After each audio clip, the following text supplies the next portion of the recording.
What's going on, Bulls fans? Welcome into the Bulls Report. And coming up on today's show, ESPN just dropped their latest mock draft for the draft that is less than a month away at this point. So I'm super excited about that. So we'll get to their selection for the Chicago Bulls at pick 11. Then also later on today's show, Jonathan Givony, who works for ESPN, said the Bulls are interested in trading up for Donovan Clingan, the UConn center. So I'll give you guys my thoughts on that here in a second. But first off, guys, we are starting a subscriber battle for the month of June against 76ers now here at Chat Sports. And as it stands right now, they got a 5 subscriber lead, but I'm trying to beat them. So if you guys haven't already, lock us in and hit that subscribe button to help me out and make me just look good for my bosses. But round 1, pick 11, the Bulls select forward Ron Holland of the G League Ignite, as this is an interesting pick. But Jonathan Givony wrote up this article explaining his thoughts on the Bulls taking Ron Holland, saying Holland, who is ranked number 11 in ESPN's top 100, is in the conversation for teams that are drafting higher than this, including Detroit at number 5. Scouts were hoping to see Holland show more progress with his perimeter shooting than what they saw at the draft combine or at his pro day, making him somewhat of a situational fit for certain lottery teams that are grappling with surrounding their existing players with ample spacing. And that is definitely the biggest concern with Ron Holland is the three-point shooting ability. This past season, he only shot 24%. But overall, he was still able to be productive on the offensive side of the floor. Still got up to 20 points per game. He's an elite slasher in the open court and is specifically in transition. So he's still able to shoot 44% from the field. But, I mean, his three-point shooting is definitely an issue. And, a little deeper on his three-point shots here, it was ugly all over the board. Like, even in catch and shoot, wide open three-point opportunities, he still shot 27.7%. And then catch and shoot contested shots this past season was actually better than the open shots, and shooting 11 of 37 at 29.7%. Off the dribble, not good. Only took 7 of them, but only did hit 1. Step back threes, he was 3 of 10. Deep shots from NBA range, he was 2 of 10 as well. And then he had bad misses on 23 of 99 three-pointers he shot last season, which are either air balls or, shots that, barely hit the rim. In my opinion on Ron Holland, this is your boom or bust pick. Like, if the Bulls, want to have a guy that, in my opinion, if he develops a three-point shot, he could potentially be an all-star in the NBA, but that is also a massive if with his game, since he has shown no ability to shoot it consistently at all throughout his career so far. So I think this would be your boom or bust pick in comparison to a guy like Dalton Connect or a guy like Cody Williams, who I still even think Cody Williams is boom or bust, but I would have more faith in him working out than a guy like Ron Holland. But in terms of best potential at pick 11, I think Ron Holland is your guy. But more from Jonathan on Ron Holland. He said the Bulls have been treading water for several seasons now and are staring at an aging roster with few prospects for improvement internally. Rolling the die on an 18-year-old such as Holland, who at one point was ranked the number 1 player in his high school class and a strong prospect at the top of this draft, could make sense at number 11. Holland's competitiveness, aggressiveness, and scoring instincts give him a chance to emerge as a productive NBA player as his perimeter shooting and decision-making evolve. And that's definitely his biggest question mark, is his shooting and his decision-making. I totally agree on that. But he is 18.8 years of age, 6'8", 206 pounds. I was trying to come up with a pro comp for him. I went with Cam Whitmore. I don't love that pro comparison because I thought Whitmore was a better scorer from the outside coming out in comparison to him.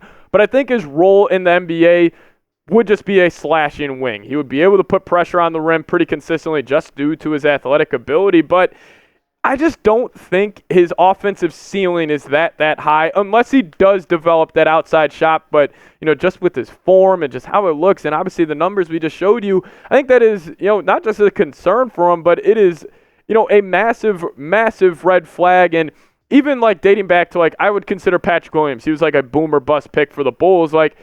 Even his jump shot, even though it did have a kind of a hitch coming out of Florida State, he fixed it instantly. So could Ron Holland do the same thing? You'll have to wait and see. But you guys let me know. ESPN had the Bulls taking Ron Holland at pick 11, but who do you want Chicago to draft in the NBA draft at pick 11. Let me know your thoughts down in the comments section. Now, we'll dive into the Donovan Clingan piece here in a second, but first off, got to tell you guys about today's presenting sponsor, and that is Prize Picks. Download the Prize Picks app and use promo code CLNS, and we will match your first deposit up to $100. With Prize Picks this summer, you can turn $10 into $1,000 in just a single game watching your favorite sport. You can make a Prize Picks lineup in as little as 60 seconds. You just need to pick more or less on 2 to 6 player stat projections, and you're locked in. Prize Picks is America's #1 fantasy sports app with over 5 million active members. Get in on the daily action with your friends and become part of the Prize Picks community today. With NBA Finals starting this Thursday, there's no better time to create a Prize Picks lineup. I'll be definitely tuning in for that one, and I actually do have a Prize Picks lineup already cooked up for Thursday's game, taking the more on Daniel Gafford's rebounds at 6, taking the more on Derek White's points at 14.5, and then I'm going to fade Jason Tatum in Game 1 of the NBA Finals. I'm going to take his less on 27.5 points there. So whether you guys want to fade those picks or ride with those picks, we just encourage you guys to do so at Prize Picks. So win big money today and withdraw your winnings at any time. Pick more, pick less. It's Prize Picks, daily fantasy sports made easy. Link for that will be in the comment section and description of today's video.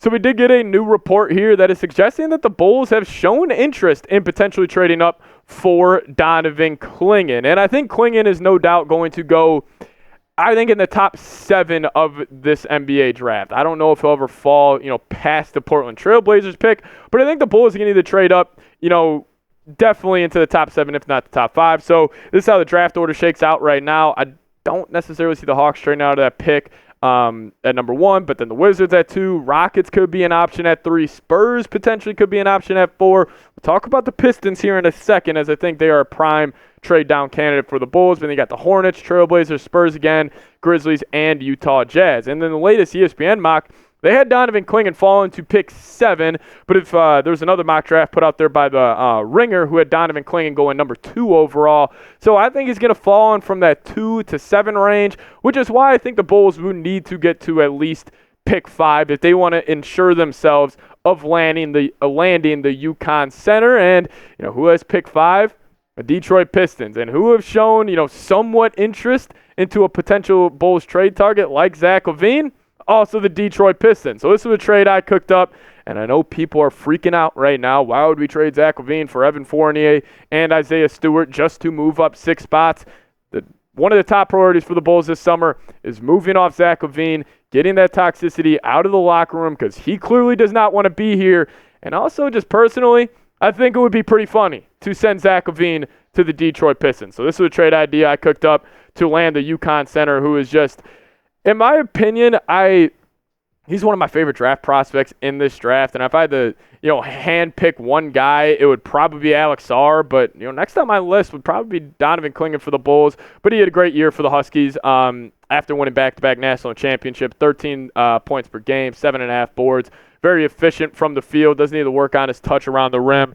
Free throw percentage was at 58.3, so not the best for the big fella, but I think he could definitely, develop that. And the reason I love this trade so much is because it would give the Bulls a young core they can build around. And I just think with the situation the Bulls are at right now, they need to go towards this youth movement. They need to build through the draft. And, yes, it would, stink only, getting to move up 6 spots for giving up Zach LaVine. But you would have 4 guys who you could build around in Kobe White, Ayo Dosunmu, Patrick Williams, and Donovan Clingan. You got 2 guards, you got a wing, and you got a center that could be your young core of the future. But I'm sure this trade will get people talking, and I'm just curious to see what you guys have to say. Would you accept this deal? Give me an A for accept or give me a D for decline. Keep in mind, this will most likely get you Donovan Clingan. Again, a team could take him at number 2 or whatever it may be. But, you guys let me know. Would you do this deal? And as always, guys, make sure you are subscribed to the channel. If you made it this far in the video, clearly we're doing something you like. So hit that subscribe button, lock us in, and we'll see you guys next time. Thank you so much for watching. Go Bulls.